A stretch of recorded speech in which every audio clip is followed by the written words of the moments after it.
gonna read and we're gonna talk. We're gonna learn and it's gonna rock. We're gonna answer 3 questions, it's a walk in the park. It's Mr. Clark's Corner, now here's Mr. Clark. It was just before the Passover feast. Jesus knew that the time had come for him to leave this world. It was time for him to go to the Father. Jesus loved his disciples who were in the world. So he now showed them how much he really loved them. The evening meal was being served, and the devil had already tempted Judas Iscariot, the son of Simon. He had told Judas to hand Jesus over to his enemies. Jesus knew that the Father had put everything under his power. He also knew he had come from God and was returning to God. So he got up from the meal and took off his outer clothes, and he wrapped a towel around his waist. After that, he poured water into a large bowl. Then he began to wash the disciples' feet. He dried them with the towel that was wrapped around him. And he came to Simon Peter. "Lord," Peter said to him, "are you going to wash even my feet?" Jesus replied, "You don't realize now what I am doing, but later you will understand." "No," said Peter, "you will never wash my feet." Jesus answered, "Unless I wash you, you can't share life with me." "Lord," Simon Peter replied, "not just my feet, wash my hands and my head too."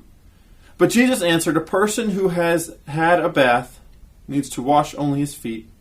The rest of his body is clean, and you are clean, but not all of you are." This was a scene right before Jesus was delivered to be crucified. This week is Easter. On Friday, we celebrate Good Friday, the day that we talk about Jesus dying on the cross. Right? He died for our sins. He suffered an amazing, horrible death for us. And on Sunday, Easter Sunday, we celebrate how he rose from the dead and he conquered death. But we don't always talk about what Jesus did right before that. And what Jesus did right before that was show exactly who he was, a servant. Jesus went to his disciples, his 12 friends, and he took a bucket of water and some towel, and he began to wash his disciples' feet. Now, keep in mind, washing feet was the ultimate act of service. It was a disgusting thing to do, and only the servants did it. Only the lowest of the low people did it. In fact, when Jesus came to John the Baptist, his cousin, to be baptized, John said that he wasn't even worthy to touch Jesus' feet. Jesus is so important that John wasn't even good enough to do the nastiest job of cleaning Jesus' feet, of touching his feet. And Jesus, even though he is that important, is ready to stoop not only as low as his own feet, but as low as his disciples' feet. Because back then, you didn't wear Air Jordans, you didn't wear Nikes, you didn't wear Adidas, you didn't have boots, right? A lot of people, if they had shoes, were open-toed shoes. They were sandals.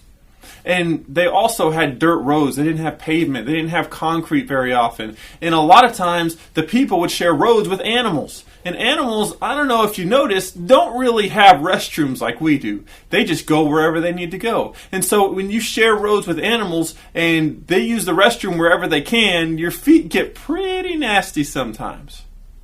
And that's why touching someone's feet was the dirtiest thing you could do. And that's why whenever you went to a party, the servant, the lowest of the low, would wash the guests' feet at the party. And Jesus, even though he's the most important person ever, when he got to his disciples before he was delivered over to be crucified, Jesus took the position of a servant. He put a towel around his waist, and he washed his disciples' feet. Jesus came to serve us, and he came to serve his disciples, and he showed that by this act of service here. He washes his disciples' feet. In fact, his whole mission, his whole reason for being, the death on the cross, the atonement for our sins, right? He died for our sins. That's all because Jesus served. He served so well, he served so beautifully, and Jesus displayed that when he washed his disciples' feet. I want to challenge you. I want you to wash the feet of someone. Wash your parents' feet or your grandparents' feet, your brothers or your sisters' feet, a friend's feet. And I want you to tell them that you are happy to serve them. that you love them and that you would help them in their life, as Jesus served his disciples, as Jesus ultimately served us on the cross. So this week, as we think about Easter and we think about what Jesus did for us, how he suffered what he did, and then the ultimate high when Jesus came back and he rose from the dead, let's also remember the fact that Jesus was the ultimate servant, the number one servant. His number one purpose was to serve, and he showed that. And we praise Jesus every day for the service that he gave us. That's our code word sound, and our code word of the day is serve. S-E-R-V-E, serve. Write that down on a code word card and put it in the mailbox outside of my office. That's going to bring us to today's 3 questions. Question number 1. How would you have reacted if Jesus came to wash your feet? Question number 2.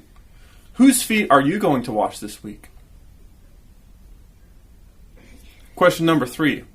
What is one reason you are thankful for Jesus dying on the cross and rising from the dead?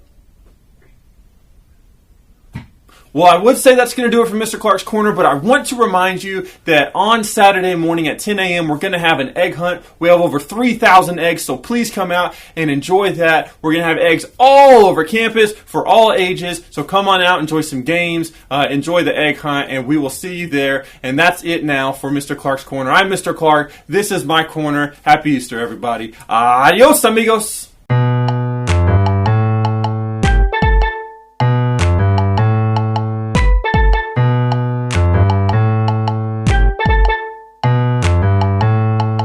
Okay, we read, alright, we talked. Oh, yes, we learned, and you know we rocked. We even answered 3 questions, man, what a fun day. It's Mr. Clark's Corner, I'll see you on Sunday.